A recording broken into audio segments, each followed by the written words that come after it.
What's up, everybody? Welcome to another episode of 302 Birds. As always, blessed to be here. Can't believe, oh my God, it's season 4, episode 7. We're getting old, Jack. We're getting old, but we got a ton on tap for you guys tonight. A ton of guests. As usual, I will be right back. But before I do that, Jackson, I got you with me. What do I want when I'm in the state of Delaware? Of course, El Diablo Burritos.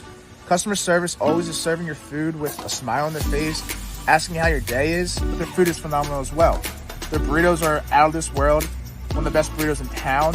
Their queso is phenomenal. Their burrito bowls are amazing as well. When you're in and around Delaware, stop by your local El Diablo Burritos and tell them that 302 Birds sent you. God bless, go Birds.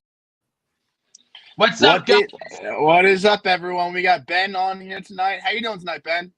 Hey, what's up, everybody? I'm so excited to be here. That's good to hear. That's good to hear, man. Sean, how you feeling tonight? I'm feeling wonderful. I'm glad that we got Ben on the podcast.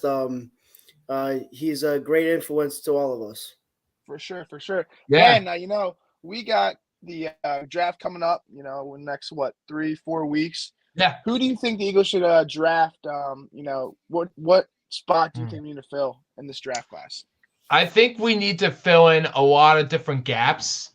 One of my things is for the gaps is we need to draft I don't know if we think we need another quarterback, but we need somebody like a defensive end or a running back or someone that's really talented. I agree. I think, it's looking like Bijan Robinson from Texas, the running back, could be coming to Philly. I don't think necessarily we need him because our core running back right now, we got Rashad Penny. We have not Miles Sanders. Wow. Lost for the pass. Kenneth Gainwell, and then Boston Scott. So I think our running back and also Trey Sermon. And Trey Sermon too. So I think you're right. I think we need something on the defense because that seems to be our biggest hole, especially this offseason. We lost a lot of key players. Yo, what's up, NFL Colin? Yeah, so what do you think? You think the Eagles are going to be contending for the playoffs next year? Do you think they? I think so. I really do. I think this team is going to go. I'm going to say 17-1. Wow, oh, that's a very big. That's a lot. Ben, if they are 17-1, and you quoted it here on the show, you're going to have a lot of people like, oh my God, this guy is telling the future. So I hope that happens for sure. I really wanted to go to the Super Bowl this year, but it never happened. Yeah, for sure. I think I was a little nervous, this offseason when we lost a lot of key players. But I think the core team is still there. We still have got an offensive line. We still got Jalen Hurts. We have Jason Kelsey, who's the best. Right. Center. Jason Kelsey is one of the best centers in the league. So I think all of our key positions that we needed other than defense are still coming back. So I think we have a good shot to to make it to the playoffs. To the Super Bowl. Yeah, I think we're going to win the whole thing. I love it. Love to hear it. That's the mentality that we need, Ben. That's the mentality that we need.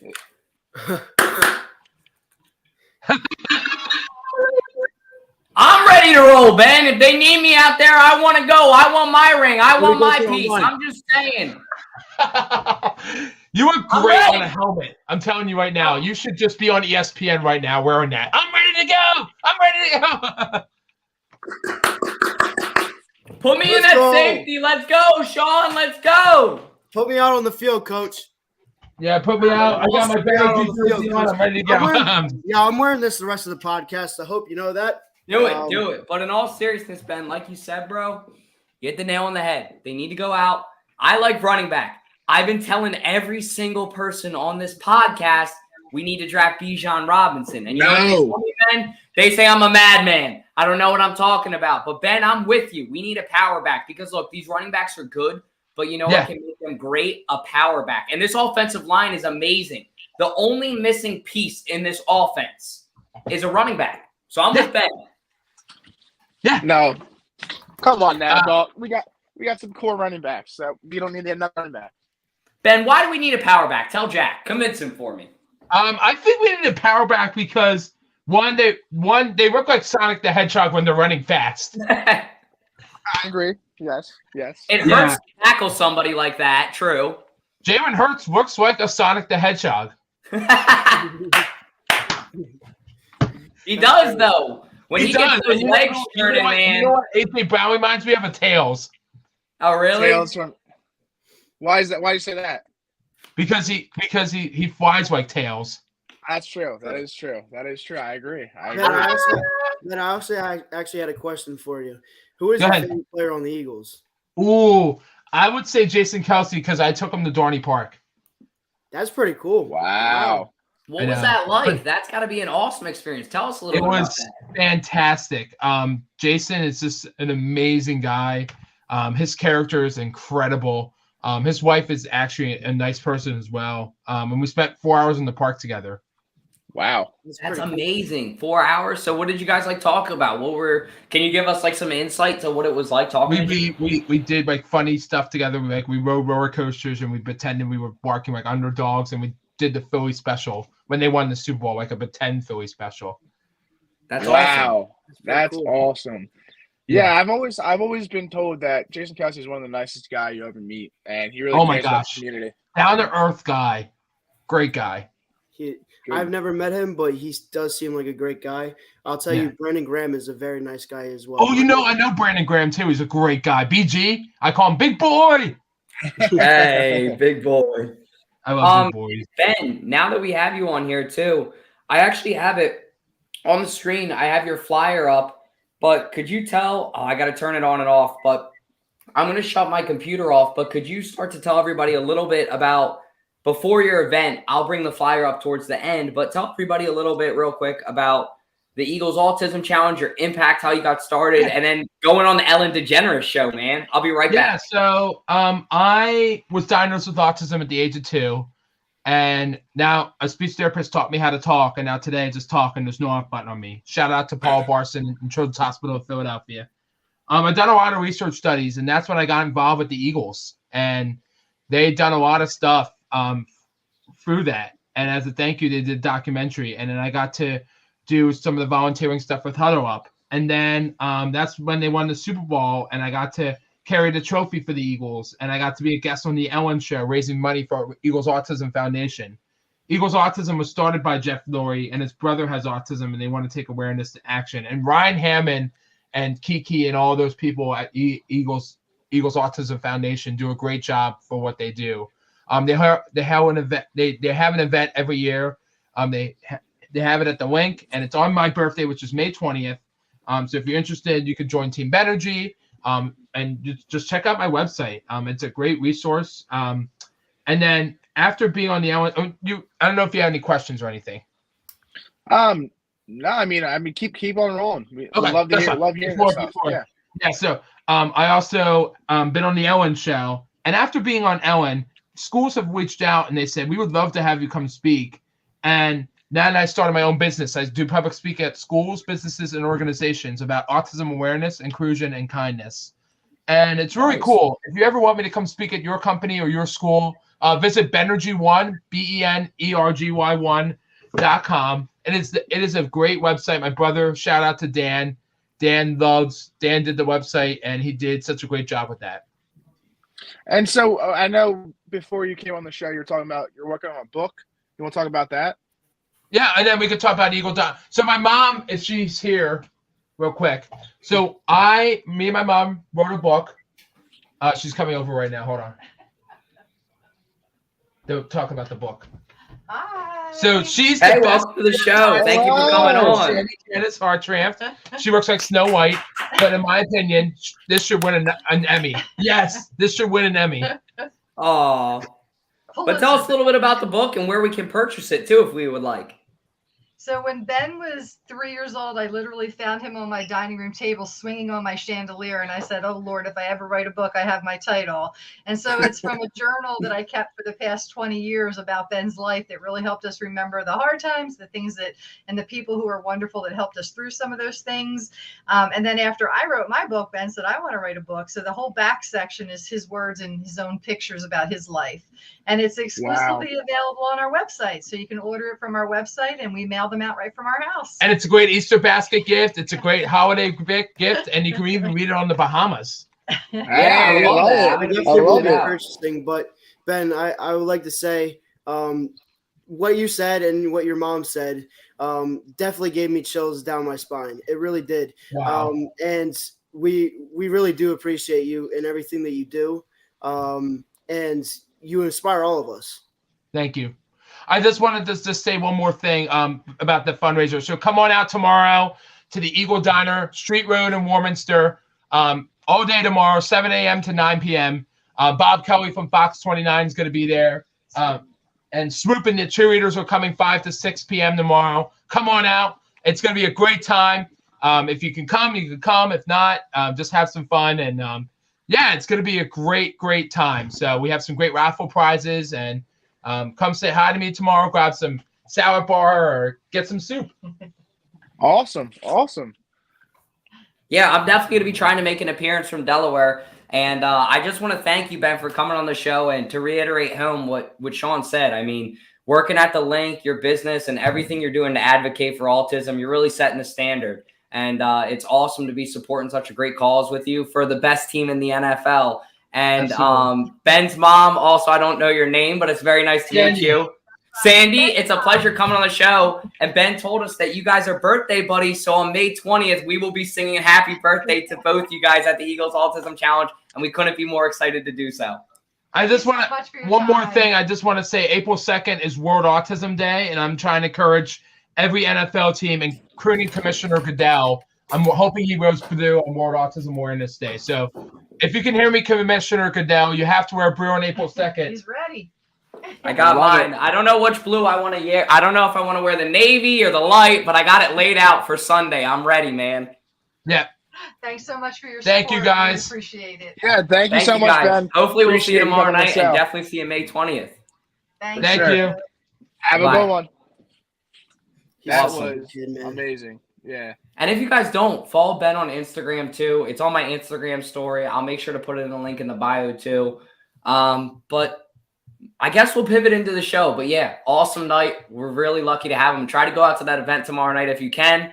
And I'm really excited to do so. Ash, what's up, girl? How you doing tonight? Doing well, y'all. How are you? Hey, we're good. What is that, a Midwest accent you're bringing out here? Y'all, come on. We're from Philly. You all, use guys. Come on. Huh? Not for nothing. You know, just comes out every once in a while. It's all good. I'm just ball busting. But hey, Ballpark Tommy isn't here. I mean, we can all talk some Phils. I'll let Sean take this one first because he's probably the most expertise. But Sean, Phillies go ahead and acquire a new pitcher today. And before you speak on it, let me just go ahead and do what I do best. You guys Center don't field. screw up this intro.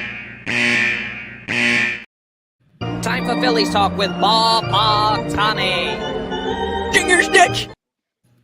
Yo, I took the over on cut on me not fucking it up. I'm just saying. But go ahead, Sean. Yeah, so I did see that today. Christian Pache or Posh or whatever, however you say his name. Yeah, I didn't really know Billy Sullivan. It is what it is. But I have heard very good things about Christian Pache or Chris Pache. He was on a couple different teams, but it's a good ad. It really is because if Brandon Marsh ever needs some rest, you could put him out there. He's pretty average hitting. He's pretty good defensively, so I don't think he's someone that could really mess it up. Like he's a good all-around player. And Dalton, he's not a pitcher; he's a center fielder. My fault. There you go. It tells you how much I know about baseball. It's been one of those days. I mean, so Billy Sullivan, he went to a local high school in Delaware, and he was our age, so we knew him. And when he got drafted to the Phils, it was pretty cool. But I think this is a good pickup. We're adding these weapons where we need it. I think the Phils are making good moves compared to the Eagles. But I think this is a good pickup, and I definitely think this is a good add to the squad for sure. Are you gonna miss Billy, Jack? Are you gonna miss Billy going to your rival high school? Not really. I don't think he played a single Phillies game. He played for the AAA team, I think, or something like that. So he never really touched the field as a Philly. I don't know if I've ever seen him in Reading, but I'm from Reading, PA, and that's where the affiliate for the Philadelphia Phillies is. But I don't think I've ever seen him really playing any games. He might have been in spring training somewhere, but I don't really pay attention to all the players in spring training because there's just so many of them. But Yeah, I mean, it's going to be very, very, very exciting to see what the Phillies have to offer this season, and I really feel like they can make a deep playoff push again. So, Ash, what were you saying earlier? Yeah, so this is where when having a boyfriend that loves baseball is incredibly helpful. So he basically says that, like, I mean, this is one of the best moves that the Phillies could have done. He is a really, really solid center, center fielder, and he's like one of the best guys that we could potentially have on the bench just to kind of make sure that, we are filling in those holes that we need. Especially kind of given everything that's happened this leading up to opening week or opening day that is tomorrow, which is crazy that it's already tomorrow. How is it already April almost? I don't know. It just freaking doesn't stop. It's nonstop it around flies here. by. It really does. It really does fly by. No, because And I real quick- remember, like... Go ahead, Sean. Sorry. I'll be right back. I got to actually go get some of this. That's perfect. Yeah, so it actually, like, I just really feel like time's flying by because it felt like St. Patty's Day was just yesterday, and that was like the middle of the month. I mean, it's towards the end of the month now, but middle to end of the month. But yeah, it just felt like everything was just flying by. But hey, KJ, there he is. Yo. Hey, what's up?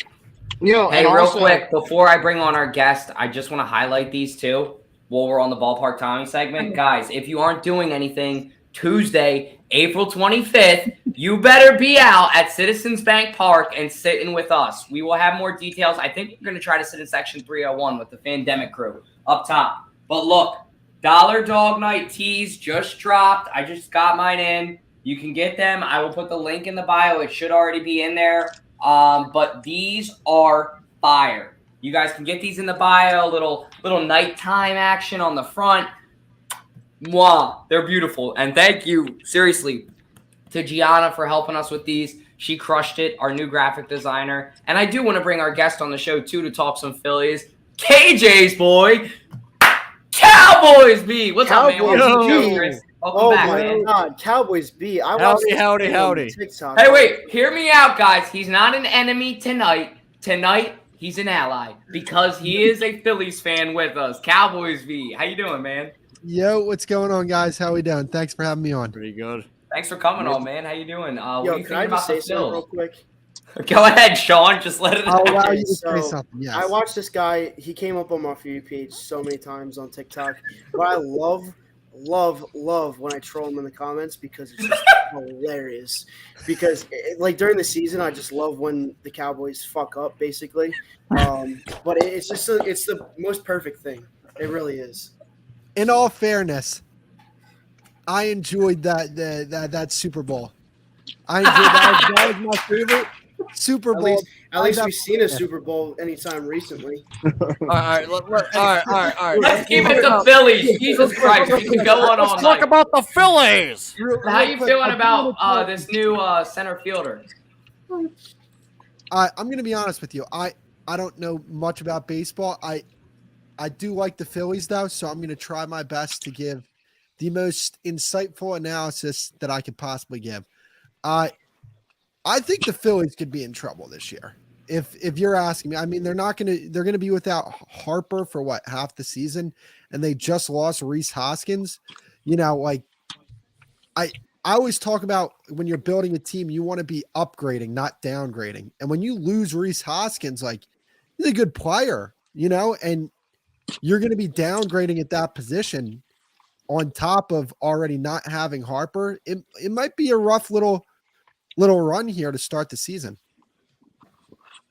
Yeah, we'll see what happens. I don't think it's that. I mean, I know a lot of people like Rhys Hoskins a lot. I mean, some people think it's a big loss. I don't think it's that big of a loss. I really don't. Just because I feel like Rhys Hoskins wasn't that solid of a first baseman in general, defensive wise. I mean, yes, he's a great hitter for sure. I mean, he had some clutch hits for the Phils last year. I mean, the bat spike. But at the same time, I think it probably is the last time we've seen Rhys Hoskins as a Philly. I just think his time is just done. And, I mean, we'll see what happens. But, yeah, I mean, to get a guy like Christian Pache, I mean, Pache, what I've heard, and I mean, like, he needs to work on his hitting. but he's a great fielder. He's a great fielder. He's kind of, I would say he's kind of similar to Marsh, if that makes any sense, where they really aren't big hitters, but they can field and they can make the right catches at the right time. So I'm excited for him. He's a young player. He's at Dominican Republic, so I'm excited to see what he's got. But yeah, I mean, I disagree with that. I think the Phils will be okay because Trey Turner is the man. That guy Mr. was USA. Captain America. That guy is literally, he has pushed David Wright away as like the Captain America of the past, and he's a new Captain America. So, you know what? I am confident with Trey Turner and obviously with these guys too. I think Castellanos will have a good comeback season as well. So we'll see what happens. Other Chris King, what's up, buddy? How are you doing tonight? How's it going, guys? How you feeling about the Phils? It's a little bittersweet, without Harper and Reese right now, but this feels like kind of like the appetizer, like it's not quite the team yet. We know that they're still going to be pretty good. I mean, like Trey Monster, like it's all on the World Baseball Classic. We got guys that can hit. Bohm probably can take another step forward. Castellanos can't be much worse than he was last season. So, I mean, there's a lot of things to look forward to. I think Stock could take another step up too, which is a little bit going under the radar right now. But I really do feel like once we get our pieces back, really the big piece in Harper, and we'll be all right. And also, I think the bullpen goes under the radar as well because that Soto trade, I think Dombrowski pulled another one there. Yeah, I mean, I think one thing that we struggled with last year was our pitching. And I think we've definitely improved upon that. We have depth in the bullpen now. We can still hit. We still got – I mean, Trey Turner was a great addition to this team. As you all saw in the World Baseball Classic, he was going off. And we also have Schwarber still. So I think our offense is going to be good. I mean, yeah, it sucks that we're not going to have Bryce Harper for that much and Rhys Hoskins. But I think our offense is still going to be good. I mean, I think Castellanos is definitely going to be improved from where he was last year. So I think this team, is like you said, it's going to be a rough couple of weeks, couple months in the season. But I think we'll tunnel all back in and, have a great season for sure. Well, I mean, like when you think about it, though, they just have to be good when it matters the most. Like early season baseball, like obviously it means something. But at the end of the day, you want to be playing your best baseball at the end of the season. Like you want to be peaking come playoff time. And if they're able to do that, if they're able to get Bryce Harper back, well, they're going to get him back. But, right. By the end of the season, I think they'll probably be clicking on all cylinders just because, I mean, they do have a little bit of a new roster, but I mean, they have so much talent, like when you look at the additions that they made to the bullpen, right? They're not going to be the same team as they were last year, but I think they might be a better team come playoff time because they're getting better at the places that they struggled with last year. Right. And like you said, like the beginning season of baseball doesn't really matter at all. It all matters towards the end of the season because we're make the games count, make that playoff run. So you're right. I mean, I think they can dial it in when it matters for sure. And I think this is going to be, I think we're going to be even better than we were last year for sure at the end of the season. Yeah, that Trey Turner signing was huge. I mean, yeah. He's a really fun player to watch. You want to know what? I was watching him. I was at the Dodgers game. I think it was like game 3 of the NLCS or something and whatever it is. I think it was NLCS. And he was playing and they loved him over there, man. Dodger Stadium's a really dope stadium. That's what I've heard. I've heard it's amazing. It's really, really it's on my cool. bucket list of stadiums to go to. It's on my bucket list. Yeah, it's really cool. You want to know what with baseball? I got to ask you guys, what do you think about this pitch clock? Because like that was my thing with baseball that kind of turned me away from the sport where it's like it's too long, but at the same time, like when I see this pitch clock, I'm like, I get anxiety watching this thing. So, and I think it's going to be very upsetting for those people that have been longtime baseball fans who like in the 90s or like, early 2000s.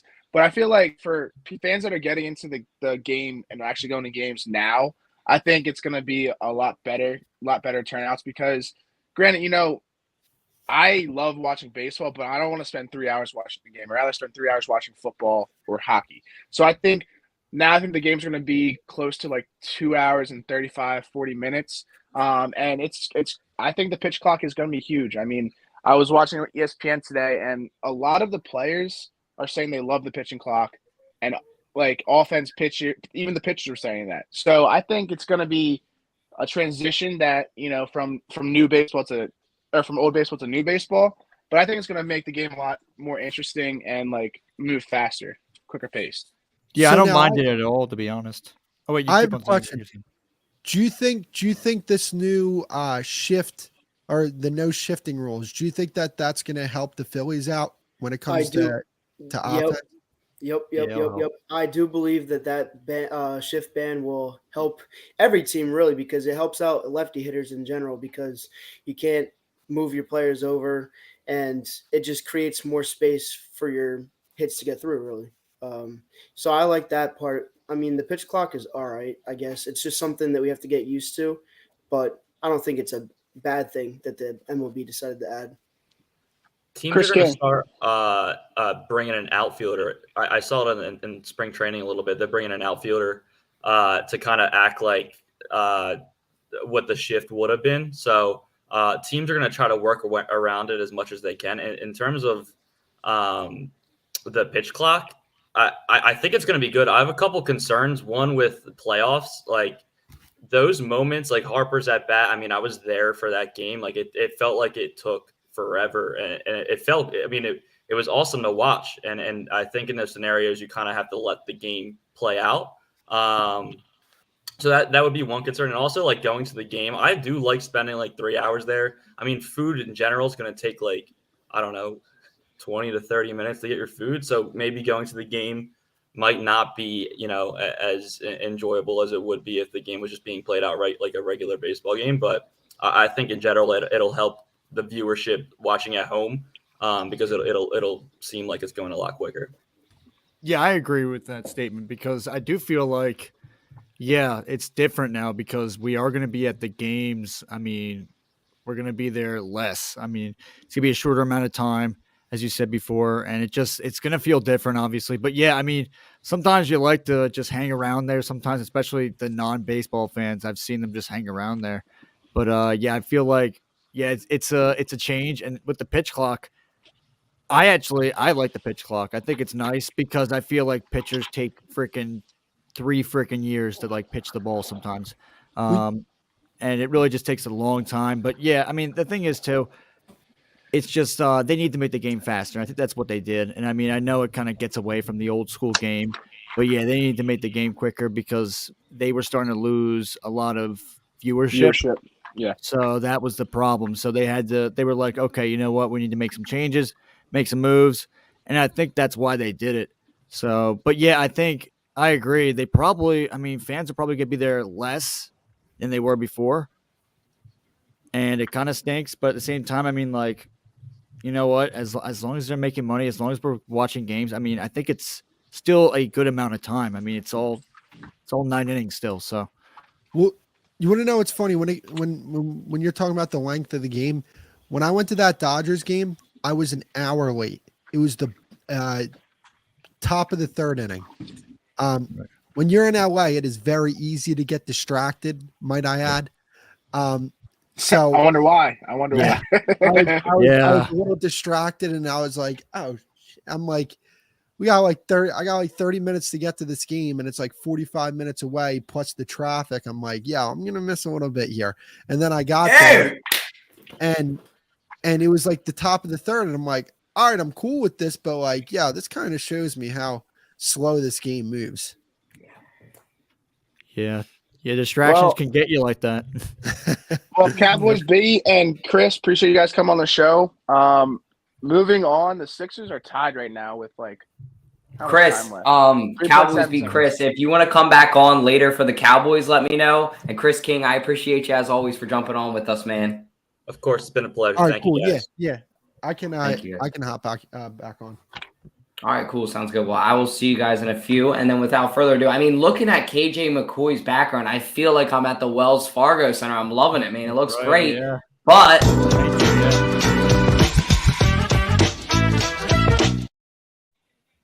Oh man, we got the wrong sponsor up there, but that's all right. It's all good.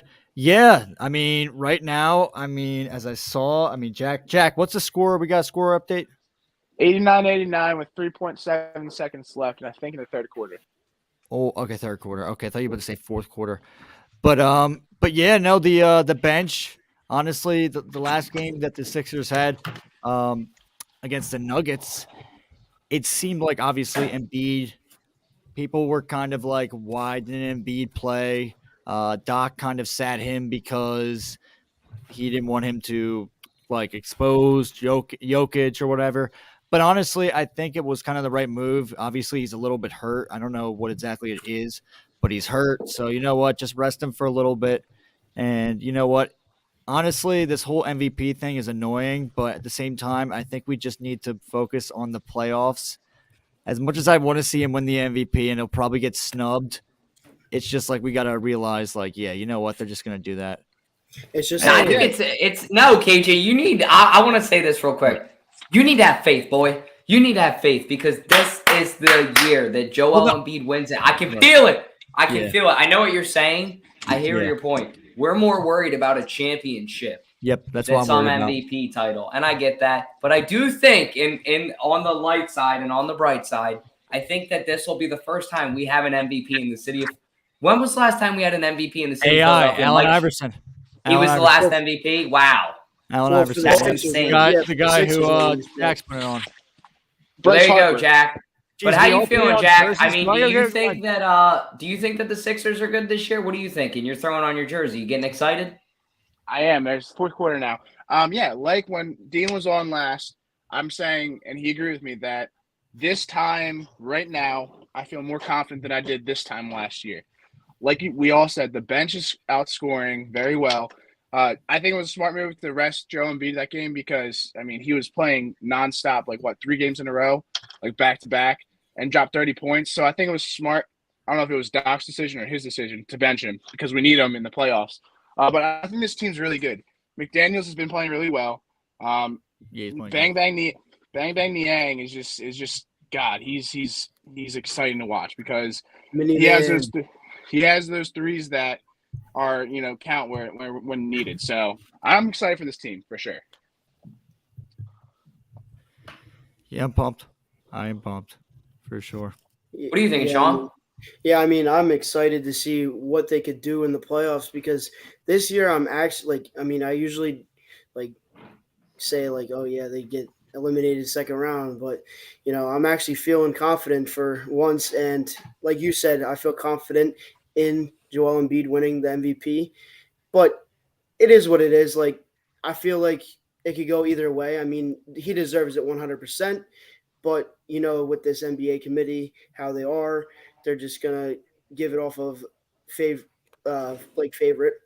And I'm not really worried about that. As long as he gets a ring, that's all I'm really worried about. Hey, and Tuesday, Sean, are we trying to go to that Sixers Celtics game? We are trying to. That would be fun. My friend's going to that game, so I don't know if I should. I mean, I would go with you guys if you guys want to go down. Yeah, you'll get a discount too because you're on the team. All 4 of us. That would be Easter. I have that same Allen Iverson jersey, but in black, so I'm going to wear that. Is that we'll have a good time.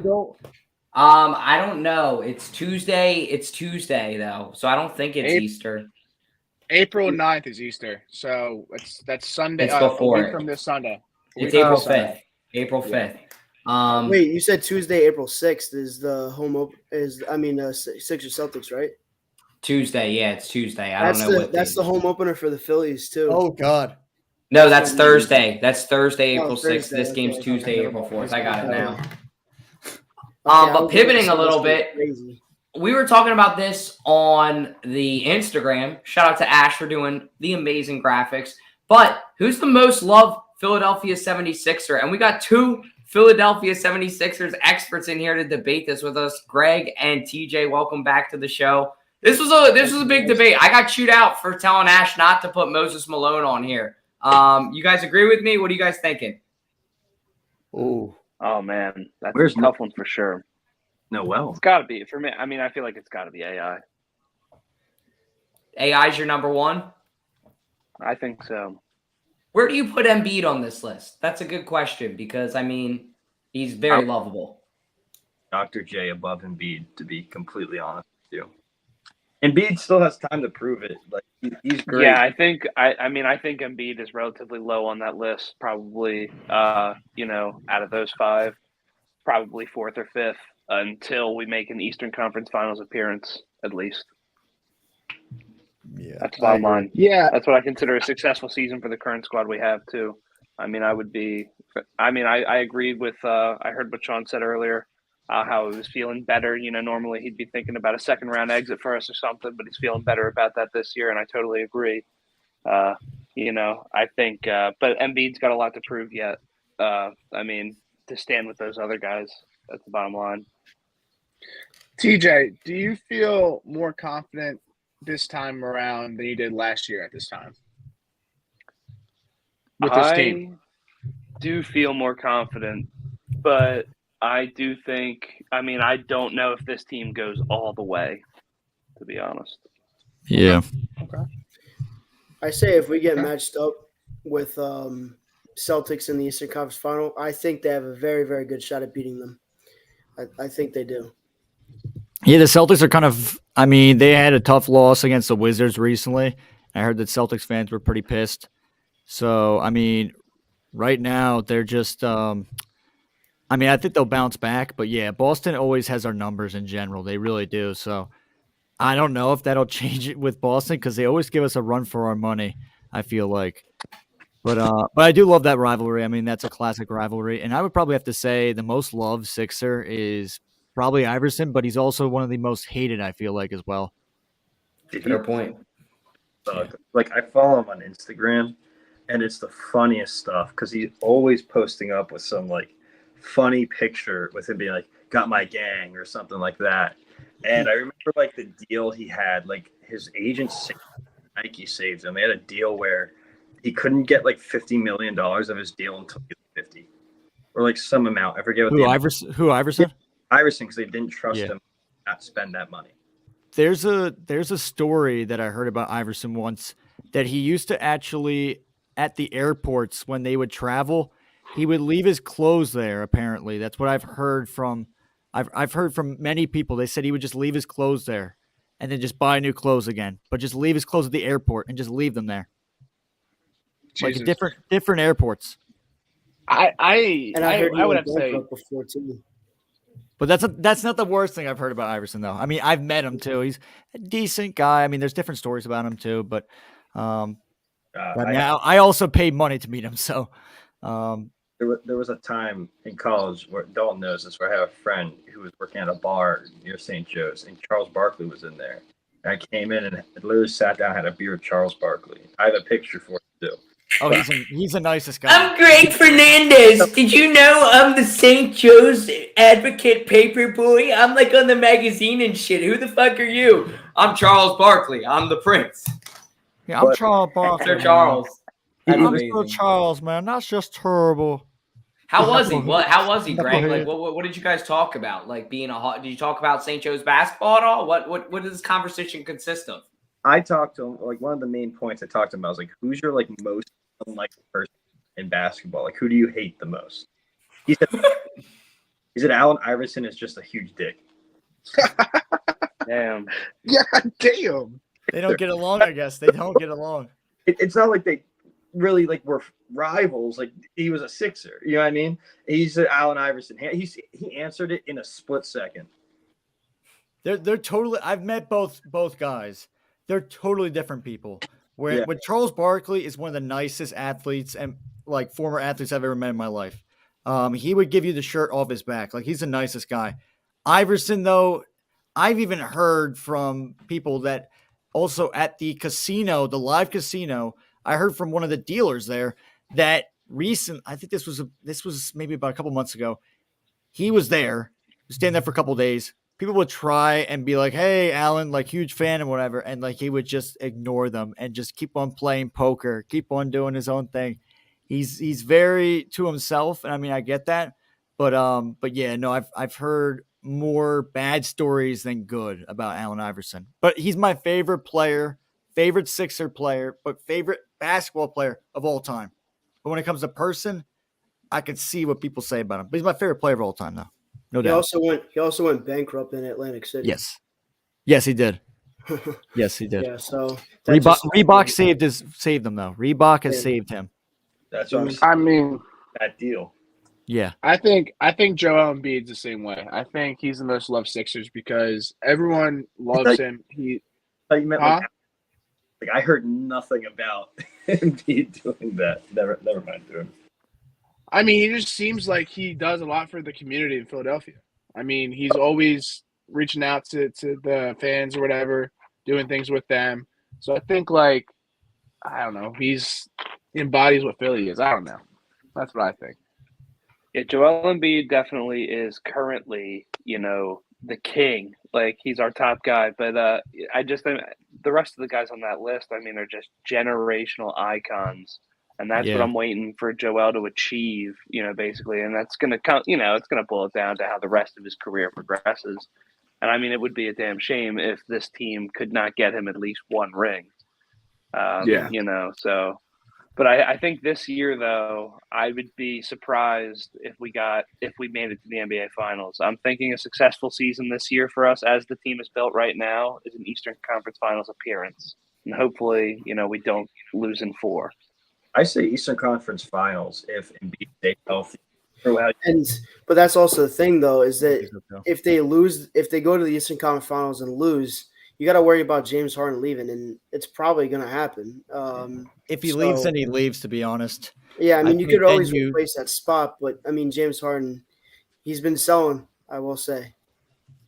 I think, with Harden, it's just like, if they don't make it this year, then you got to honestly, you got to fix things up, and you got to maybe just reload your, I guess you could say, reload your team, obviously, or rebuild.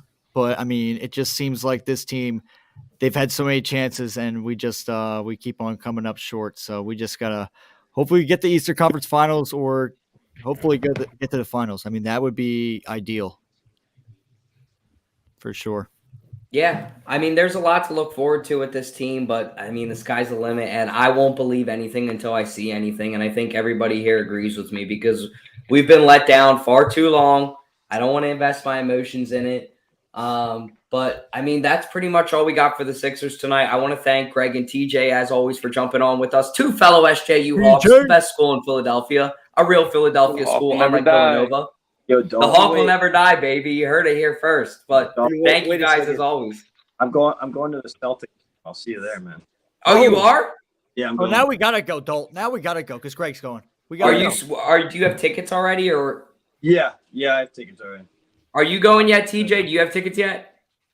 No, I don't have tickets for the game, unfortunately. If you're looking for a crew to sit with, just let us know before we buy them. So if you want to go and you want to go with a cool crew, let us know. We're going to get rowdy that night, Tuesday. All right. Shoot me a text. I'll shoot you a text. It should be a good time. Absolutely. Okay, cool.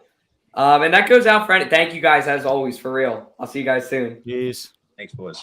And if you guys want to come out to a game and meet up with us, stuff like that, for real, don't be shy. We try to do stuff like that all the time. But that's all we got for KJ's Court. And before we get into our next segment, time for everybody's favorite part of the show, 302 Trivia, with your host, Jack Dalton, the mayor of Delaware.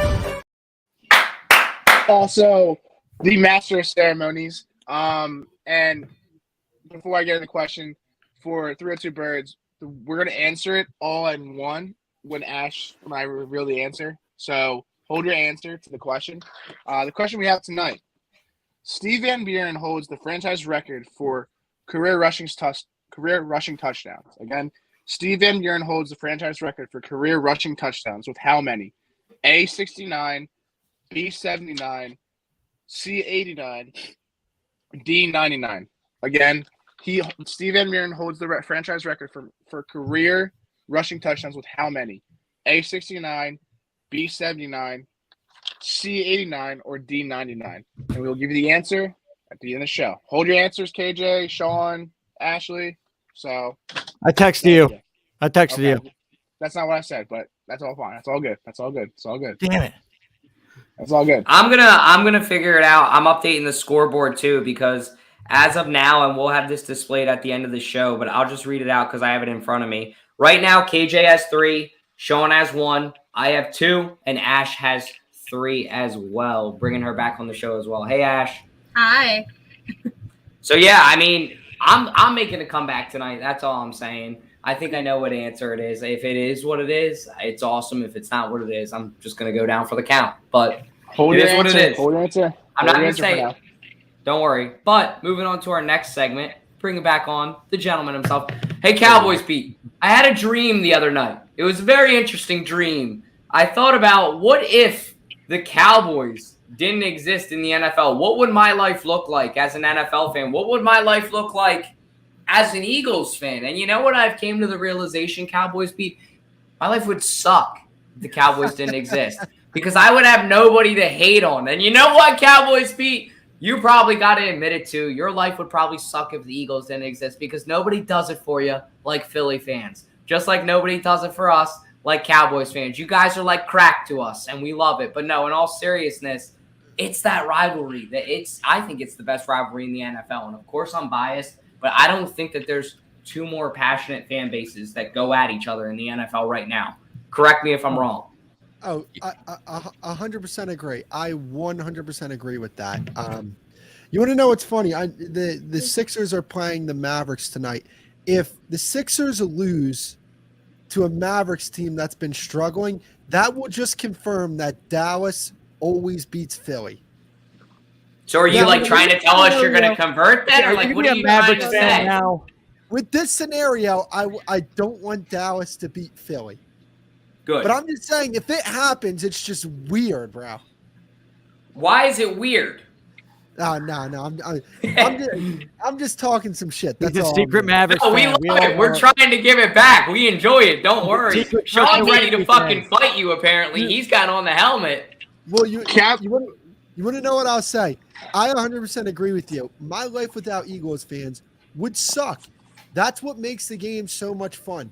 When you guys beat us this season, you guys went off, and rightfully so, because when we beat you guys with your backup quarterback, we went off as well.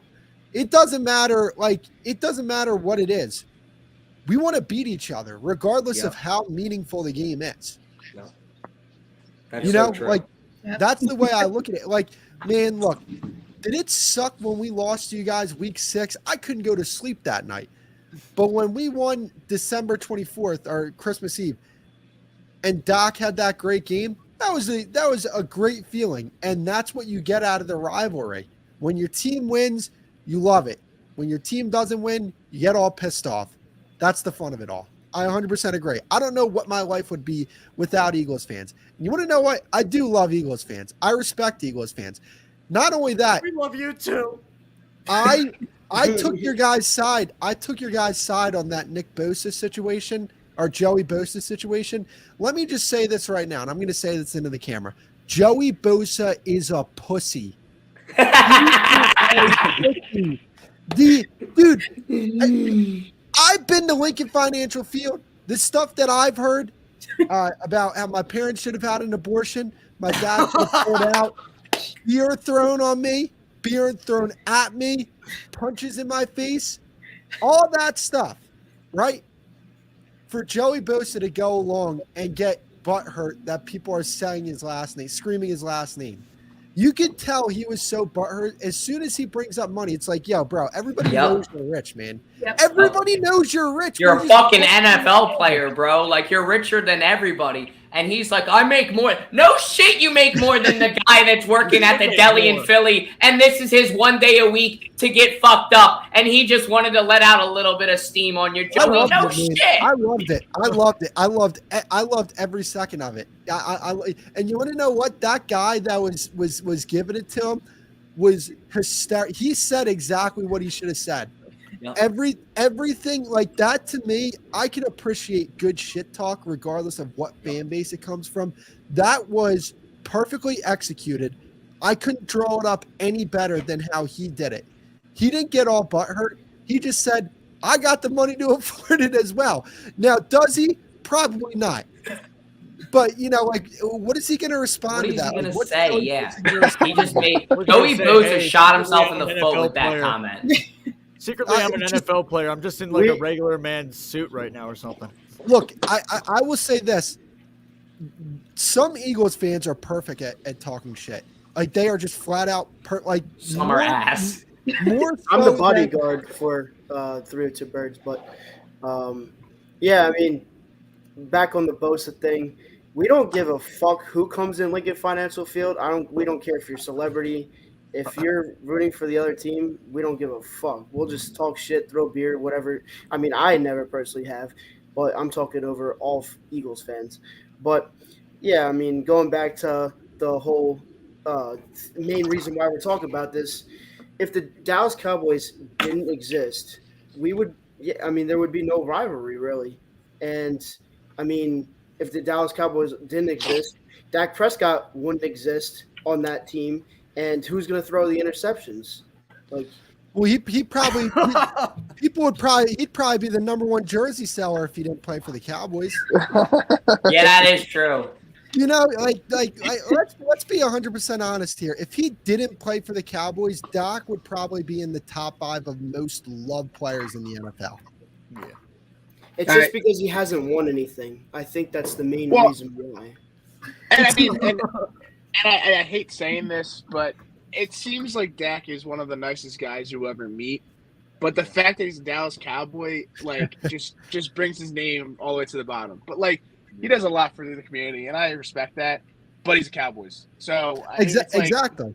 Yeah. So I agree with that. Yeah, for sure. But that's what matters at the end of the day, guys. I mean, it's all a fucking child's game. At the end of the day, we're all gonna die. It matters what you do off the field and win a Super Bowl. I mean, yeah, but at the end of the day, he really has good character. Dak's my favorite player on the Cowboys. I pretty much hate every other player on the Cowboys. If I ever saw Dak Prescott, I'd shake his hand. I'd say I have a lot of respect for you and what you do. Every other player, I hated Zeke, but I guarantee you Cowboys beat. I can't be a hypocrite. When Zeke ends up coming here in like a week, I'm going to probably be a fan. Because you know how it is. It's spiteful in the NFC East. Like, do you think, going off of that, we were talking about that last week, do you think that's actually the perfect bridge into our next topic, that the Eagles have any shot at Ezekiel Elliott? And do you think that would be spiteful at the Cowboys, moreover, more personal at them choosing a team like Philadelphia? See, here's my thing, right? I don't think Zeke owes the Cowboys any loyalty. I mean, they did cut him, if he's looking at the Eagles and he's saying, I don't think he's just looking at the Eagles because they're Dallas's rival. I think he's looking at the Eagles because he says, with that offensive line, me playing behind that, I could be productive, and I think more so that's what he's looking at. I think the Eagles are probably going to be contenders. I'm still a little suspect on their defense going into next year. I know there's guys that are going to be replacing that, but I just need to see it. But I mean, I think Zeke wants to play for a contender. That offensive line is a running back's dream, especially when you look at the way those guys play. I mean, Mailata is an elite run blocker. Kelsey, elite run blocker. Johnson, all those guys. Dickerson. I mean, they specialize in run blocking. So I can see why it would be very appealing for Ezekiel Elliott to join the Eagles. And I think that's why he's doing it more so than, hey, the Cowboys screwed me over. I'm going to go join the rival. And I agree. Other big name running backs that are in the free agency right now, they're looking at the Eagles because, like you just said, that offensive line we have is an elite run blocker, and a lot of these key running backs that had a good few years on the team they were previously on, they see this holy shit, I can be successful with this offensive line. So I really think it's not in spite of the Cowboys. I think it's just I can be successful here for sure. Yeah, 100%, 100%. And this is what I'll say, from a run blocking perspective. it might be the best offensive line I've ever seen. I mean, with all those athletes on that offensive line and the way they move. I mean, Jordan Mailata is what, like 6'8", 330 pounds, and he moves, like a ballerina out there. I mean, it's incredible to see. Like Dallas had a really good offensive line, but I think the difference between the two, I've heard some comparisons between the two. I think the Eagles' offensive line is a little better than what the Cowboys had a few years ago, but I think they're two completely different offensive lines. Like that offensive line specialized in pass protection. That's what they were really good at. And you guys specialize in run blocking, but I just think, when I was previewing the game, I was like, what part of this offensive line are we going to attack? Like the weak link is what? Isaac Seumalo? I was going to say, yeah, it's probably our right guard. The weakest link is our right guard. He's gone. But yeah, it's still right guard. He's saying the position is the weakest link overall. Right. 100%. Yeah, right. He definitely was the weakest link of the offensive line, but he was still really good. But I think they're going to put Cam Jurgens at right guard, and he's still phenomenal at his position. So, he blocked cows in Texas. That's what he did as a drill. He was blocking cows. So here's the thing. Crazy. Yeah, great. Yeah, Cam Jurgens, he blocked cows, whatever. He's a good offensive lineman. But if you really think about it, Jason Kelce's short. Cam Jurgens is short. Cam Jurgens is a better center than a guard. So no matter, whatever, he's a good player, it's going to be an issue because we need that height. We need that strength. And with Cam Jurgens, I know he can get out on the outside for the blocks, but I don't think it's going to be hard to, fill that spot with Seumalo because this is what I have to say about that. I mean, yes, Cam Jurgens is center, but he also knows the right guard position. But you also have Jeff fucking Stoutland. It's Stoutland. Yeah, literally offensive. Yeah, literally. Welcome to Stoutland University. Yeah, Stoutland University, baby. And that's why I feel like he's going to turn into a great player no matter what. Also, going back on the Zeke thing, I don't give a fuck if he comes to Philly because we already have 4 running backs. We don't need him. And he's going to want touches, and he's not going to get them. So, Bijan Robinson, yes, I want him there, but I don't think they're going to draft him. And then, so Zeke, he's kind of washed, in my opinion. I want Zeke. My question is this. So now, are you guys a little worried about pairing Jurgens with Kelce? Because like you said, no, not at all. Jurgens. Because here's why. They know each other. They're the same person. Haven't you seen their personality, Chris? They are literally the same human being. But I'm not worried about that because also, like Sean said, Stoutland, in the beginning of the season, regular season, you're going to have miscommunications. It's going to happen. But this team, I think that this aura in this locker room, Jurgens just saw it firsthand. I think that there's value for him sitting on this team, watching them go through the Super Bowl run, listening to the calls, watching it up front. And now he knows how it's run around here. So I really think that him and Kelce, they're going to be on the same page because he just watched it all year, even at guard, if they choose to do that. Oh, no, certainly no. But this is what I'm saying, though. I think it's such a – I think Seumalo and Jurgens are two completely different players. Seumalo is more of a power guy. Jurgens is more of a finesse guy. And especially when you're on those interiors at guard, you're more so looking for guys like Seumalo, like Maulers. Center is a little different. You can have a guy I think Jurgens, the perfect comparison to him is Jason Kelce. So I think he's going to be a very successful center in the league. I just question him as a guard because who he kind of reminds me of? Transition. Do you remember Evan Mathis? Evan Mathis was a guard for the Eagles, I believe a left guard. He was very finesse is a good word. He wasn't he was strong, but moreover, I just remember him getting crafty. And that's kind of who this guy reminds me of at best, of course. That's always hearsay until we see it. But I think that if the Eagles go well, and my point is Jason Kelce's played with all kinds of players in his career. So at some point it's going to be, okay, you got to communicate and hold your guy, and I got to hold my guy. And I don't think that they got to overthink it. Of course, there's going to be scenarios where you get blown up, you get fucked over. I'm sure Micah Parsons wearing number 0 will get in Jalen Hurts face a couple times. But at the end of the day, I mean, they're a top-tier offensive line and a top-tier program. Like KJ said, like fucking Harry Potter, Stoutland University. Like, these guys are well-trained. They're top-tier offensive line, and I have no doubt that whoever they choose to put at the guard position will thrive. So my question is, do you think the Eagles should trade back in the draft? No, or do you think they should stay put at 10? Need safety. A couple of people on the Instagram Live, if I can chime in on this, got into a little discussion on this. I'm going to go against what Dalton said. I do not think that we should be drafting Bijan Robinson as early, because there were people on the Instagram telling me that we needed to draft him at number 10. I was like, heck no. It's stupid. You can't. So what do you guys want at 10 then? Please tell me. What would you guys want? Not a running back. Let Ash go. We definitely do not need a running back. Honestly, I feel like we should trade back, and really we need to be focusing on those defensive holes right now. In my personal opinion, I feel like we should just trade back anyway.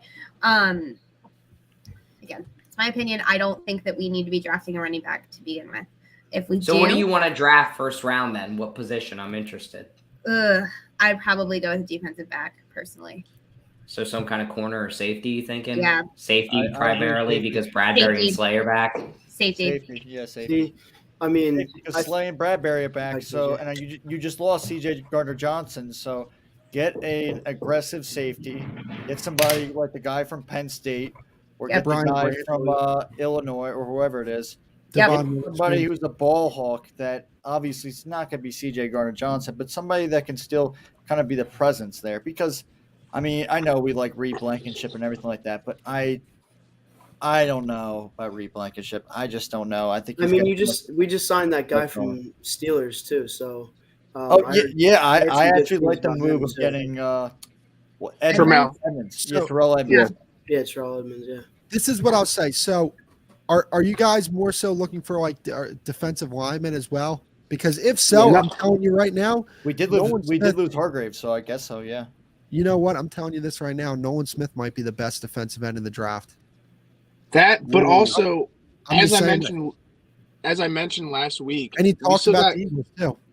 We still got Derek Barnett as a defense. So on a D-line, but he's injury prone. He's not. He's been injured 1 year. No, he was injured. He's been injured twice, hasn't he?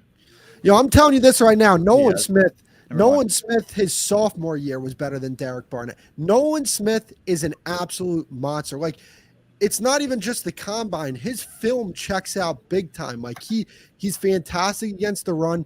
He has, outside of Will McDonald, the most bend in the class. Will McDonald's another guy. Not a lot of people have heard of him. If the Cowboys draft him at 26, I'm going to jail. I'm going to need you guys to draft or to bail me out of jail if they get Will McDonald. Like, these two guys, not a lot of people are talking about them. But I'm telling you, these two guys might be the best defensive ends in the draft. You got guys like Anderson and Wilson who are very good as well. But I mean, these guys, like the bend on these guys, and they're going up against top tackles. I mean, I saw Will McDonald absolutely beat the shit out of Anton Harrison. He's going to be a first-round pick.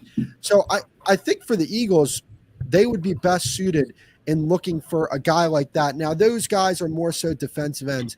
If they're looking for like a more so hybrid type of defensive end that can play 3 technique to kind of replace what what's his name, Hargrave gave you guys, I would look at Lucas Van Ness from Iowa. I know there's people that are a little bit torn on him because he didn't start at Iowa, but at Iowa, the way they run their program, seniors get the first dig at like starting spots. Like, obviously if it's a walk-on, they're not going to play him, but like seniors that have been in the program, they start, and then the grades below them, they get their snaps. So that's one thing to note when people talk about Lucas Van Ness not starting at Iowa. But he's a good player. Cowboy Chris, appreciate you coming on the show. You're always good. Up the Cowboys. Thank you, Cowboys beat. He's Cowboys beat, not Cowboys. But his name is Chris, though. Oh, it is. But Cowboys No, beat. Thank you for coming I on gotta- and talking with me. Thank you. I gotta come on. I gotta come to a Sixers game with one of you guys. Oh, for sure. No, dude, that would be awesome. If you're not doing anything that Tuesday, let us know let us before know. we buy tickets. We're gonna buy them all together. Yeah, And I'll you let can know. harass some Boston fans with us. Yeah, we could do something if people want to come talk shit to me, because I know I'm not the most popular person in terms of But I love that you take it. That's awesome, though. If they want to come talk Appreciate shit to me, I would love to see Cowboys beat against a Boston bum. That'd be hilarious. Thank you you so Take much. care. All right, guys. Have a good one. See ya. All right, guys. As we bridge into some of our final topics of the night, we appreciate you guys all for staying with us the whole show. I want to talk about something, and that's who's got the biggest in the room. I'm talking about contract, baby. I'm not talking about that. You dirty my sleep on Spotify. Anyways, listen. Weasel. Who's got the biggest contract? I think who deserves the biggest contract. We're talking about Lamar Jackson, Joe Burrow, Justin Herbert, and Jalen Hurts. Out of these four guys, I would put them in this order. Number one, Joe Burrow. And here's why. He had his Super Bowl, and I think that he did it with not the best offensive line. I will give that. Somebody said that to me this week, and he played very well in a Super Bowl with a horrible offensive line. After that, Jalen Hurts. Jalen Hurts played well in a Super Bowl, and he had an MVP-like season. So it's very close between Burrow and Hurts for me, but I would still give Burrow the slight edge as an unbiased Eagles fan. Looking now at number 3, this is going to be unpopular. I'm sorry to everybody that sucks off Justin Herbert. I love Justin Herbert, but it's Lamar Jackson. Lamar Jackson had an MVP season. I don't think Justin Herbert's won a playoff game, has he? They had that terrible choke, right? That was this year against the Jaguars. Shout out to Dougie P. Anyways, the point is, I would put Justin Herbert all the way at the back, and it's no disrespect to him. But even when you look at what all three of these guys have proved stats-wise, I still think all three of their stats for their best season is more impressive than Justin Herbert's season. All four are probably the top 4 young QBs that you can sign to a long-term deal. The Ravens, Bengals, Chargers, and Eagles are all in great hands. But if I had to rank them, I would go Burrow, Hurts, Lamar, Justin Herbert. What are you guys thinking? I know for a fact right now that NFL Mike is punching a wall after you said that. I know he is. That's he's going to watch this video, and then he's going to have to come on the show and yell at me. Ever again. So good luck with that, buddy. But, yeah, honestly, I think Burrow is the guy who kind of deserves the most money out of any of them. And then I'd probably go Jalen Hurts. And then, yeah, I'd probably go Lamar and then Herbert. Yeah, I got to be honest, too. So NFL Mike's probably wants to beat the shit out of me as well, to be honest. But, yeah, I think, just Herbert, though, he hasn't really proved anything yet playoff-wise. So, and I feel like same thing with Lamar, but Lamar still kind of has an edge. But I also feel like with Lamar, though, he's not getting paid, though, with the Ravens. So, God knows what's going to happen with him. So I think you could put Justin Herbert in front of Lamar because he is getting paid now. So, but yeah, I think that order is the right order though. Yeah, I mean, I totally agree with that list as well because, I mean, like Dalton said, he made it to the Super Bowl and then also he made it to the AFC Championship the next season. So I feel like he's accomplished more than any of those quarterbacks. Jalen Hurts, obviously, he made the Super Bowl, but yeah, he's very deserving of his contract. He deserves it. And yeah, so I have Burrow, Hurts, Lamar, and then Herbert. It's going to be exciting to see where Lamar goes because, I mean, just because you request a trade doesn't mean you're going to go, but then he's going to sit out then. So they might just have to trade him somewhere, but I feel like he could go Falcons, Jets, anywhere, really. Yeah, no, for me, go ahead, Ash. Are you sure? Go ahead. Okay. Go ahead. So yeah, I definitely think Burrow is going to get the biggest contract on this one, followed shortly behind Hurts. And then, I mean, I think Lamar is going to get more. However, again, just the fact that he has requested to be traded could kind of throw a wrench in the plans. I think Herbert really has a lot of potential. I think at some point he could end up, some point down the line, restructuring his contract to being paid more than Lamar at some point down the line. But yeah, I'm very curious to see where Lamar ends up going. honestly, I could see him winding up in Atlanta, just because Atlanta, they have had a pretty nightmarish quarterback situation in the last couple of years, and I think they need something a little bit more solid, and I think they will be willing to pay a lot of money to make that happen. Yeah, for me, I said this to you. I think, in my opinion, hey, I'm going to be a biased Eagles fan. I'm going Jalen Hurts because, granted, Joe Burrow went to the Super Bowl and then AFC Championship, but Jalen Hurts brought a single playoff loss team who didn't really have much going for him to the Super Bowl last year, and it's only his third year in the league. So he's very well deserving of it. I mean, just all he does for the team. I mean, he definitely deserves it. Then I'm gonna go Joe Burrow, and then probably Lamar, and then Justin Herbert. Also, I've heard rumors. Granted, they're rumors that Lamar is may have opinion with the Redskins. I'm sorry, the Washington football team. So the Commanders. Sorry, Commanders. Yeah, sorry. So we'll see what happens. So I think that'd be a good fit for him. Commanders. I think Jalen Hurts is very well deserving of the big contract for sure. Yeah, that pretty much sums up that. I mean, it's going to be interesting to see how all this money situation plays out for all four of these young players. All of them are definitely deserving of a long, well-paying term contract. But, yeah, we'll see. Moving on, before we move on to our final topic in Jack's Trivia, I want to talk about something first. Eagles are going to bring back number 0. They're apparently the team that queued it up to the NFL and said, hey, we think that the number 0 should be something that should be allowed to be worn by players. And the NFL heard them out and is letting it happen. So me and KJ kind of had this conversation last night, and KJ was getting scared. But if there was one player, KJ, you can go ahead and start. Yep. One player that you think is most likely to wear 0, and one player that you wouldn't want to switch to 0. Tell us why. Oh, man. Go ahead and take it away. All right. So the player that I think is going to switch to 0 is A.J. Brown, sadly. I think it's going to be him. And it sucks because a lot of people bought his jersey. A lot of people, like myself, did jersey constructions, which, they switched their Carson Wentz jerseys into A.J. Brown jerseys. So this would suck. I hate the new rule about the 0 thing, and I can't believe it, but this might be one of the worst decisions by Jeffrey Lurie. I got to be honest. This might be one of the worst. You know what? It's cool to have it in basketball.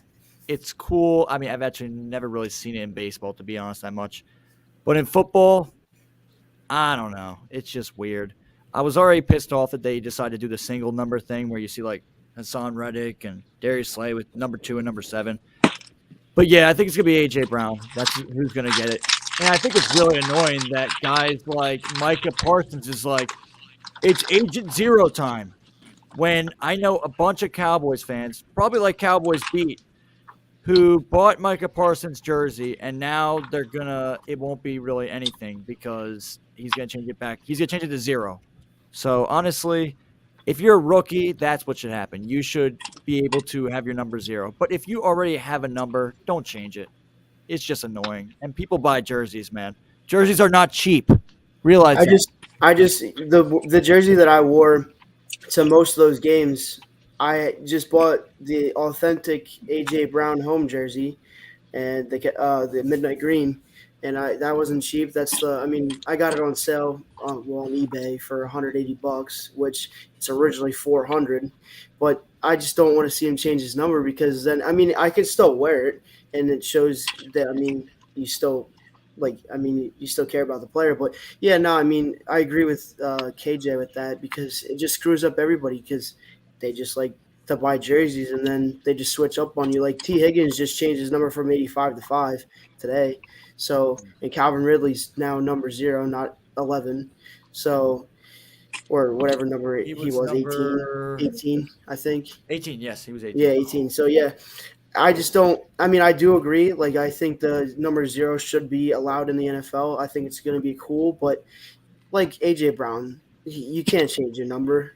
Like, you're number 11. You've been number 11 your whole life. So, I just don't – I wouldn't like to see that. It's honestly a selfish thing, to be honest. It really is a selfish thing. Like, if you know that people are buying your jerseys and you decide, okay, I'm going to change my number, I think it's selfish as freak. I really do. It pisses me off. I mean, Well, to be It's what he honest, I likes. haven't given much thought to it. Like it's something that like, okay, I think I maybe understand if you're like maybe trading into a team or just like joining a team where okay, maybe you can change it. But I have to say that all the things that I think about that's not like at the top of my. The only reason why I feel like So sorry, the Eagles just confirmed we're gonna have the cheerleaders at the Eagles Autism event on 420, and you know what they said? They said we need some security. Oh, I wonder if I know again.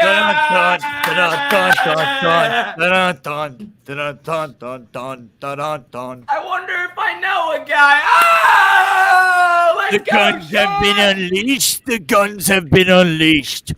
I think I've seen you take out a Giants fan once or twice, right?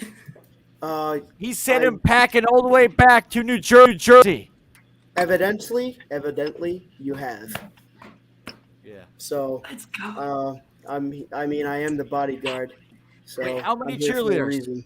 Sean's wearing number 0. We're going to have 2 cheerleaders there. One of them is one of my friends. The only Jamie reason will why- be visiting. And then also another one. I have to read the email. I believe her name is Shyla. I don't want to mispronounce it. I didn't read it. I was so excited. The Eagles cheerleaders are coming. That's just awesome. All They're right, coming we'll to tell Delaware. Cowboys beat. He'll be there. Yeah, he will. Yo,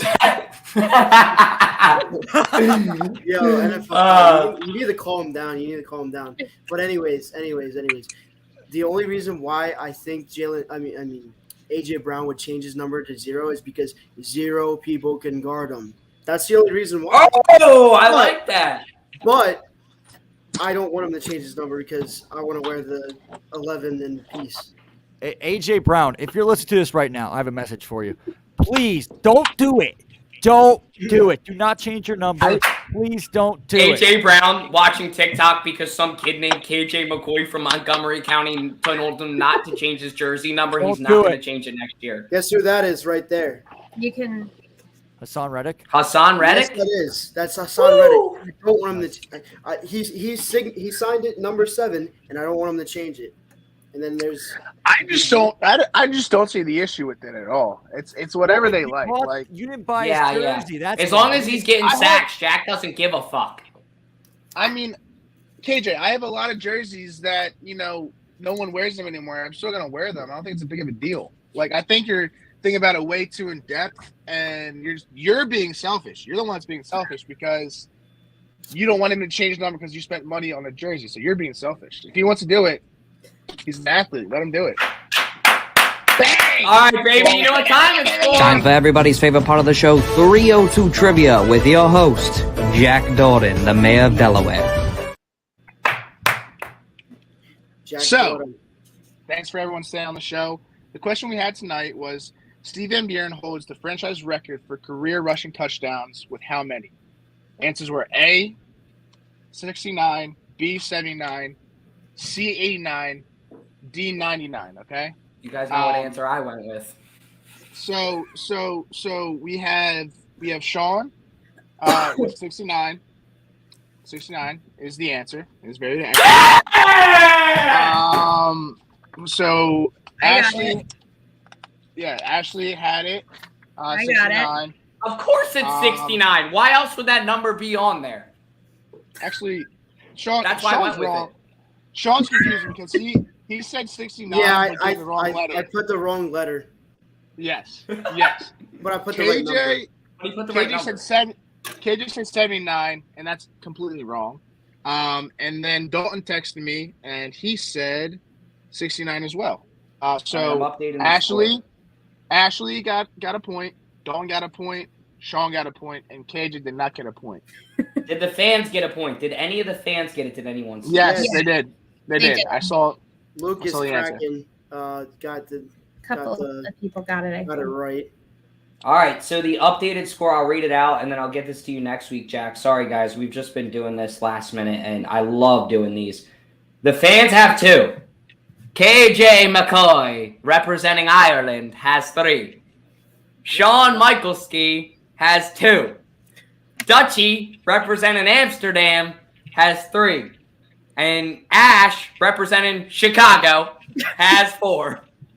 Chicago. So Ashley is in the lead right now. I'll take it. Yeah. Fuck the And deep you'll dish. Get the cheesesteak. We will have the updated scoreboard on our next show, so look for it. All right, Jack. Last topic of the night, and it's another Dalton. I told you so, and then I'll get you out of here. But I don't know if you heard the news, pal. But Buffalo just so because Buffalo Wild Wings is getting fucking sued for their boneless wings because they're fucking chicken nuggets. I told you this months ago, and you said that they are boneless wings. You eat, sleep, and breathe them. You are like a B-Dubs walking ad. But they are getting sued for this. How do you feel about it? Because I told you, I buffaloed you so. He's crying in the inside. I mean, I just don't think it should be a thing at all. I think people are just getting butthurt. This to me reminds me of like the Red Bull like wings, like Mexican can fly, and people sued them. I don't think it's a big deal. I mean, to me, they're boneless wings. Chicken nuggets are like what you get at McDonald's. These obviously aren't McDonald's chicken nuggets. So put sweet and sour sauce on them, and they're boneless wings. Like the Nope. fuck, shake them around in a Nope. box, and you got Nope. boneless wings. Nope, they are boneless wings, and I stick by that until the day I die. So whoever sued them, you're an idiot. I don't know why. You probably just want to be a Karen, just complain because your life sucks. But fuck you, by the way. I mean, if I paid him. So John, if I go on John, yeah, it's not Jack, it's John. Anyways, I just heard about that recently. I never knew that. I did hear about that a while ago, but I yeah, like I never was knew saying, that. I always thought your name was Jack. it's John. What were you saying, Sean?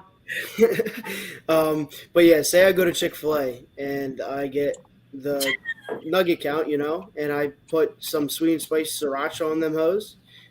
Those are some boneless wings, I guess. Thank you. No. Thank you. That's what I'm saying. No. What the fuck stops me from going to McDonald's and getting 2 packets of sweet and sour, shaking up the box, and then going, boneless wings! Get your boneless wings! Like the fuck? I'm Look, more of a he can't bone-in answer it. He person just shakes his anyways. head and says no. He has no logical answer for us. KJ, I'm what more are of your a bone-in thoughts person anyways when it comes to wings. My brother. on it? Yup, your parents raised you right. So my brother Flats are actually better mentioned it anyway. during dinner previously today. So yeah, he said some bonehead, no pun intended. Actually, yeah, the pun was intended. So yeah, he said some guy apparently sued them. Well, actually, no, it was my sister, and my brother called her a bonehead, which was kind of funny. So yeah, it was. It's a weird story. So apparently the guy just thinks that they're nuggets or something. I don't know. It's just, I don't know why the frick we're talking about this, to be honest. I really don't know why. It's just pointless. Flats are always the best. Just remember that. Bone-in. But that's all we got for you guys tonight. I mean, I don't want to hold everybody up. It's already been an hour and 22 minutes. I want to thank all of our awesome co-hosts for coming on, contributing their time tonight. And like I said, guys, stop out 420 for the Eagles Autism Challenge fundraiser at Klondike Kate's Celebrity Guest Bartender Night. The Eagles cheerleaders will be there. Philly Sports Guy will be there. I'll be there. KJ will be there. Hollis Thomas might be there. I'm getting everybody confirmed this week, so stay tuned. The roster's getting hot, and we're excited. Even the Muffin Man will be there. What do you got, Sean? No, I'm just kidding. Before you kick it off, I did post it on my Instagram story. If you don't follow me, it's just my name. But anyways, there's this thing that happened in my hometown, Reading, PA, where a chocolate factory, PM Palmer, did explode. If anybody would like, it was on national television. It was on every news channel you could possibly think of. But yeah, so this was about 10 minutes from my house, not even. Anyways, there's this Berks, it's on Instagram, Berks County Community Foundation. If you would like to donate any money to help these families out, there was 7 people that passed away, unfortunately, and 10 injured. I just wanted to put that out there. No worries. Thank you for putting that out there. We appreciate it. And like Sean said, please donate to that cause if you guys can. Please donate to the Eagles Autism Challenge if you guys can, and join our team. The link is in the bio. We are going for 20 grand. I repeat, we are going for 20 grand. I think it's possible. You said 5 grand. You said 5 grand. I said 5 grand by next week, motherfucker. Listen, we're fucking rolling here, motherfucker. Get with it. Go read the group chat. We're fucking raising money for a great cause, and we can't be happier to do it. In all 30K, seriousness. baby, So, 30K. We Let's want hit you. Steve by 10. let's hit 21st. That's very lofty. Shoot for the stars and hit the moon is kind of my goal. But we can't wait to see you guys on May 20th. We want to thank Ben for jumping on tonight with us as always. We want to thank you guys for jumping on with us as always. And we will see you guys at all the events coming up soon. And then I will kick it to Jackson to do what he does best. Yeah, so Josh is not here yet again. He's on he's like doing something in West Virginia. But Josh, Take me it's an home. outro, not an intro. Hit that outro.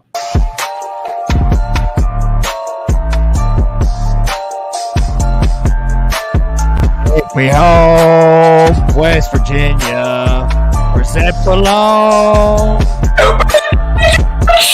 Junior NASA.